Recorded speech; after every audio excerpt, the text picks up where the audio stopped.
La kinésiologie. Avec la kinésiologie, nous allons remettre du mouvement là où nous pouvions nous sentir bloqués, figés. Nous allons remettre du mouvement, retrouver du choix dans nos comportements, nos manières d'être, dans nos indécisions ou dans nos sensations de ne pas avoir la capacité de choisir ou de nous mettre en action. Donc l'idée, voilà, c'est vraiment remettre du mouvement là où on avait l'impression d'être dans des émotions qui tournent en rond, de ne pas pouvoir en sortir, ou dans un mental petit vélo qui tourne dans la tête. En tout cas, il y a quelque chose, une notion de figement, et là l'idée, redonner du mouvement, remettre en circulation pour accéder à de nouveaux comportements, à de nouveaux choix, à des ressources nouvelles, ou en tout cas des ressources qu'on peut avoir oubliées et qui peuvent être à nouveau ressollicitées par rapport à la situation actuelle présente de vie. L'idée avec ça, c'est que on a en nous, dans notre mémoire non consciente et dans la mémoire corporelle, on a les souvenirs de tout ce qu'on a vécu depuis le début de notre vie intra-utéro et également au début de notre vie intra-utéro, à la conception. On a pris des informations liées à l'histoire familiale, au collectif humain.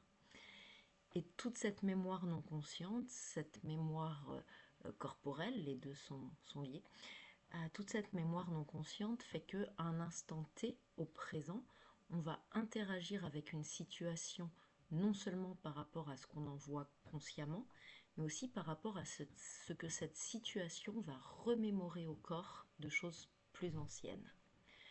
Je donne un exemple très terre à terre.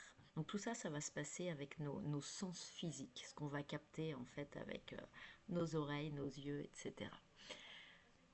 Par exemple, situation au présent, on peut imaginer, je suis dans un groupe, tout va bien, quelqu'un arrive et je perds mes moyens. Et par exemple, la personne qui est arrivée, mes yeux ont capté une forme de visage, mes oreilles ont entendu une tonalité de voix, on va dire que les deux ensemble rappellent un prof autoritaire de 5e. Donc quand je perds mes moyens au présent, c'est en fait l'émotion que j'avais à 12 ans qui est revenue à l'avant-scène. C'est-à-dire que je réagis à 12 ans. Voilà, c'est moi à 12 ans en train de réagir avec la situation actuelle qui peut se passer des dizaines d'années après. Donc en allant finalement suivre les besoins du corps, en suivant les besoins du corps par rapport à ces émotions du passé qui sont figées, qui sont bloquées, on va pouvoir, dans une séance de kinésiologie, remettre les souvenirs au bon endroit. Ben, par exemple, si histoire de prof, c'était à 12 ans, ça reste à 12 ans. Et on diminue la charge émotionnelle pour que si aujourd'hui je repense à ce prof ou si je me retrouve devant quelqu'un qui ressemble à ce prof, je puisse, en tout cas au présent, si je retrouve quelqu'un qui ressemble à ce prof, je puisse interagir avec cette personne, avec mes ressources actuelles, plutôt que mon âge de 12 ans. Voilà l'idée de manière de débloquer, défiger des mémoires non conscientes, baisser du stress, baisser la charge émotionnelle par rapport à des situations du passé pour que le passé cesse de revenir dans le présent, en fait. En tout cas, de moins en moins.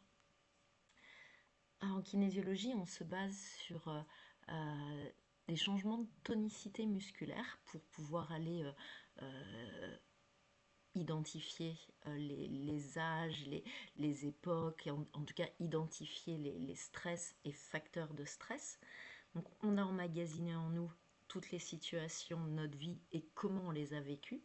Donc l'idée, ça va aller d'aller identifier dans une séance de kinésiologie les facteurs de stress et d'identifier quels sont les besoins pour justement remettre les événements au bon endroit et pour libérer le stress et pouvoir accéder à de nouvelles ressources, de nouveaux potentiels.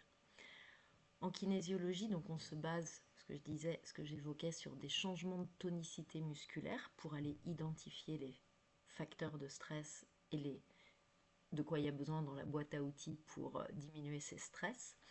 Et on va pour ça choisir ce qu'on appelle un muscle indicateur pour pouvoir effectuer ce qu'on va nommer le test musculaire. Donc le test musculaire, c'est la manière en kinésiologie d'aller identifier et des stress et des ressources en fait.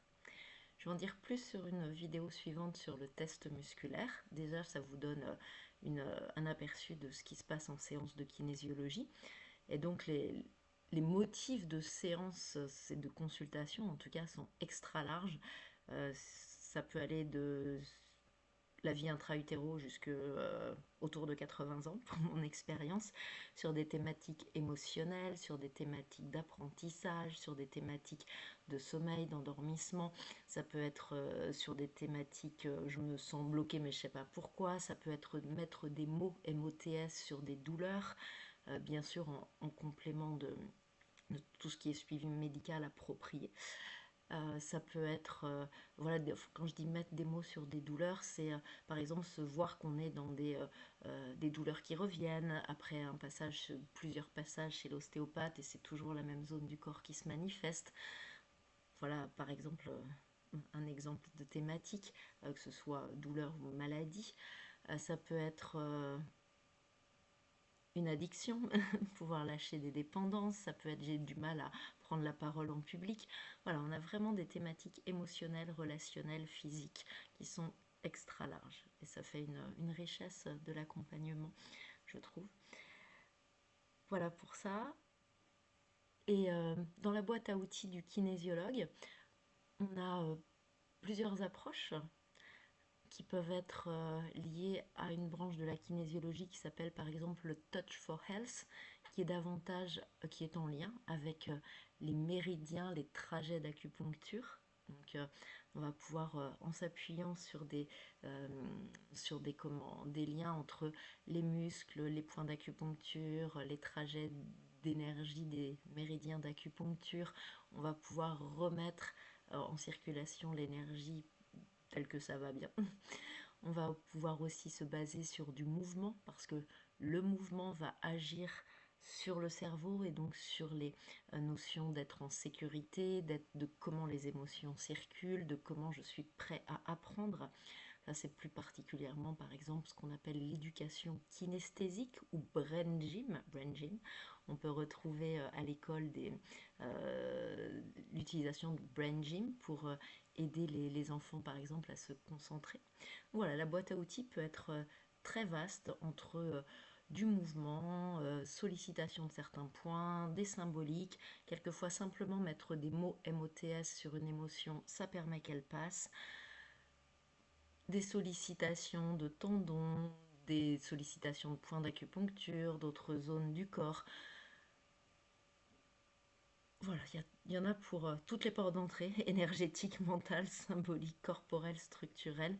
Et c'est vraiment via le test musculaire qu'on va avoir l'information sur de quoi le corps a besoin pour aller diminuer le stress et retrouver un nouveau potentiel, remettre en route du mouvement pour pouvoir retrouver du choix et un nouveau comportement, une nouvelle manière d'être. Merci.